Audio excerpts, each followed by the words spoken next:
Hi, I'm Nolan, a brain injury survivor. Hi, I'm Barnabas, Nolan's massage therapist. So, Barnabas, what is stretching? Well, that's a great one.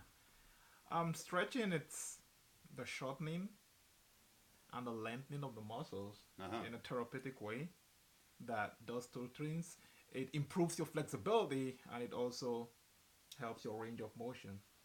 But basically, stretching, it's an applied technique that shortens the muscle and lengthens them and holds them while the muscle fibers are being lengthened to improve flexibility, range of motion, or the the I would say the lengthening action or the extension of the muscle. Yeah. All right, that's interesting. Yes. Now, I know from experience Uh that huh. spasticity, it's like tightening of the muscles. Everything just starts getting tightened up and Mm-hmm. cramped up. That's right.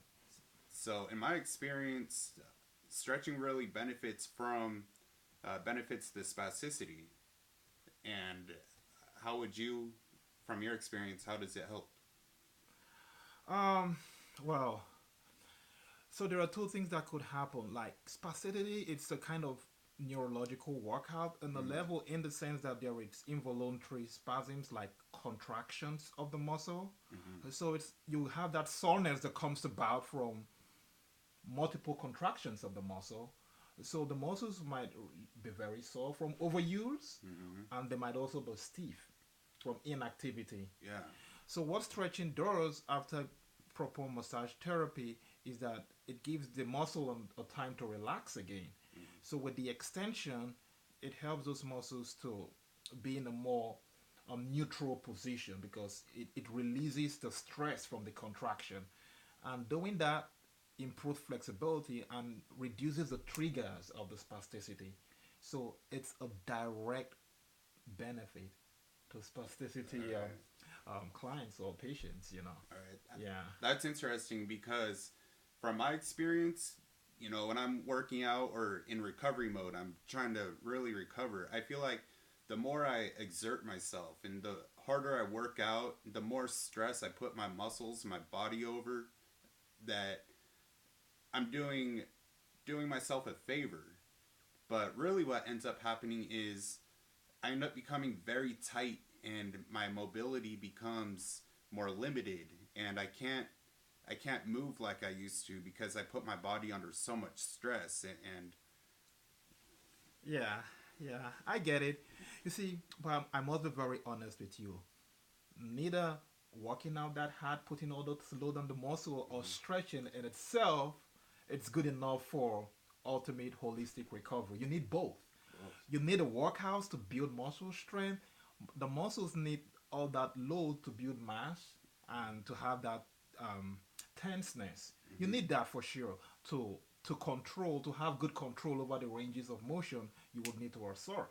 But then when you work those muscles and got them that stance, and since you're a spasticity um, survivor, Mm-hmm. you also need the stretching or some kind of lengthening or therapeutic action that relieves the stress from all that cramped up muscles.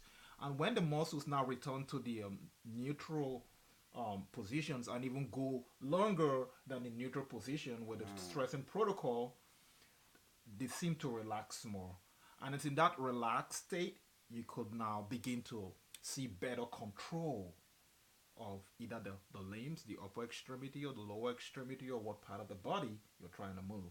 So they come together. It's not one being so much more important than the other. mm-hmm. Because if you have stretching alone, you have muscles that could do passive range of motion. And by passive, I mean the therapy is helping your legs or your hands or your body to move around, Mm-hmm. and you're able to like do those range of motion.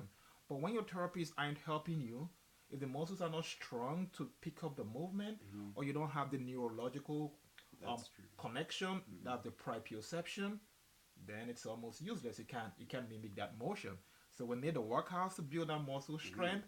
We need the stretching, um, to lengthen the muscles and relax them and Yeah. improve flexibility. Mm-hmm. And then that also brings in the integration of both the workout and the stretching, the proprioception techniques that help you form those new connections. That's true. It's very tough for me, in my experience at least, to get myself to do some stretching because I have it hardwired in my head, and I think others can relate to this that no pain, no gain.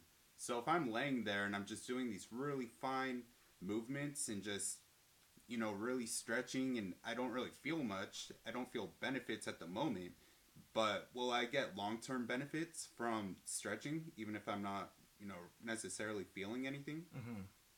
Oh yeah, you get a lot of long term benefit from stretching. I took an active stretching class. Uh huh. How much to say how I care about stretching.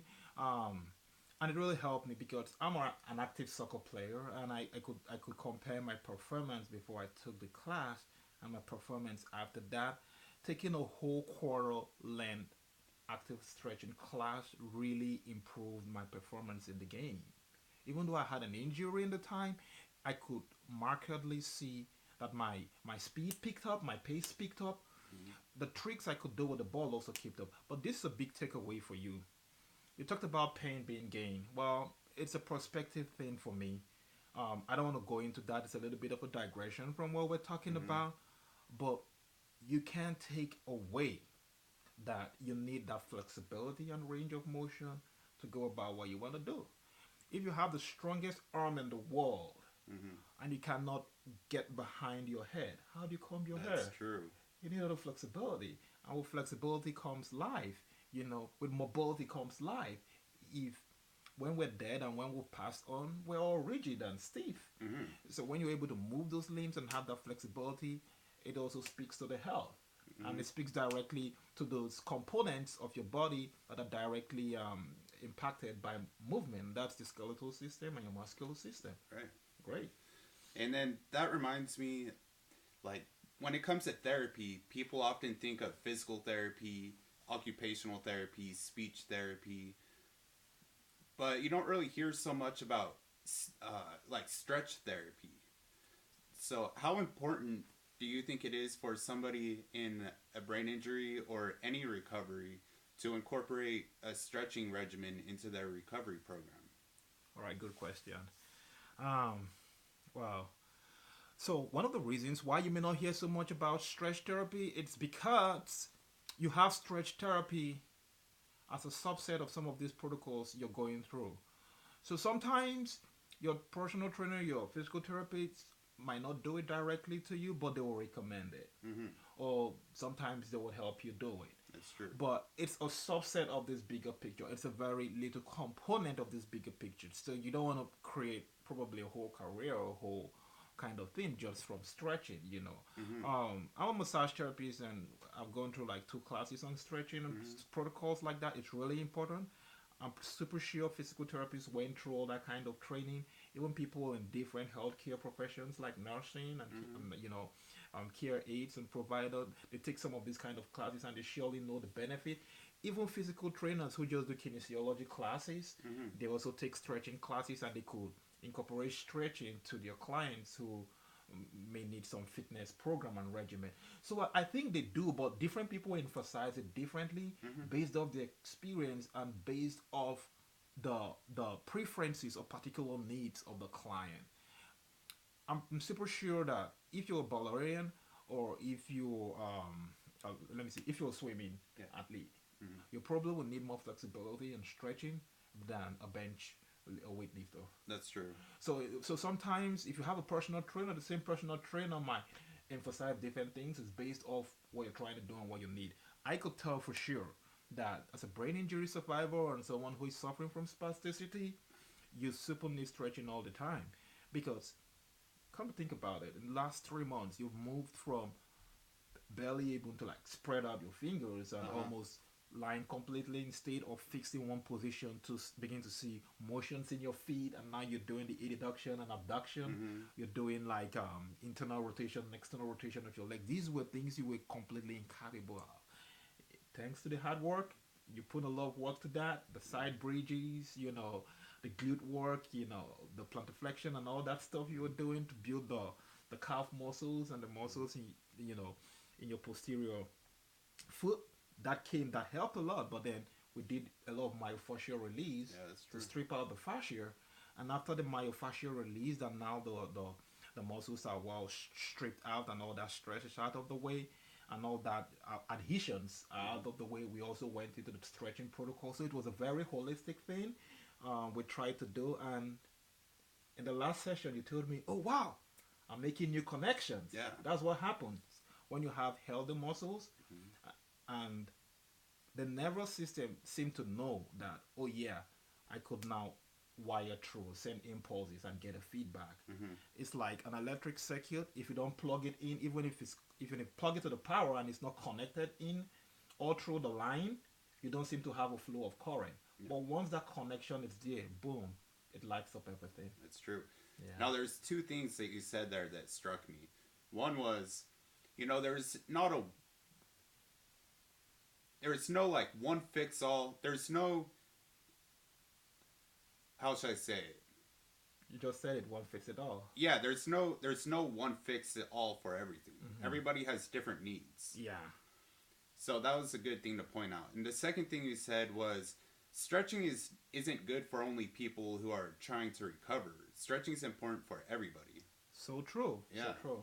Yeah. Yeah. And then another thing is that I want to mention is, when you're in a wheelchair like me, stretching is especially important because you're stuck in this position all the time. That's right. So stretching is very beneficial. Oh yeah, it is. It is. I'm on a wheelchair, but I do a lot of driving, so I could tell. Yeah. There was a time, I was waiting for a rider. It was gonna be like a 5-minute wait before they hop in the car, and then I came out of the car and I was stretching those legs that were all cramped up. It's so beneficial. You could even feel the release just doing those. It's there is a therapeutic feel on a personal level, and there is I would say like a clinical experience. You could just feel that the muscles are good to go again. They just get that extra boost. Extra boost. Yeah. How nice. Yeah, 1 second. I'm going to get rid of this. Can you see that? Oh, yeah. I'm going to edit the video in this. All right. All right. Wrap it up, yeah?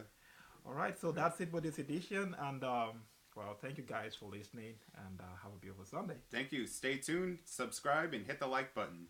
Okay. All right. See you later. Bye.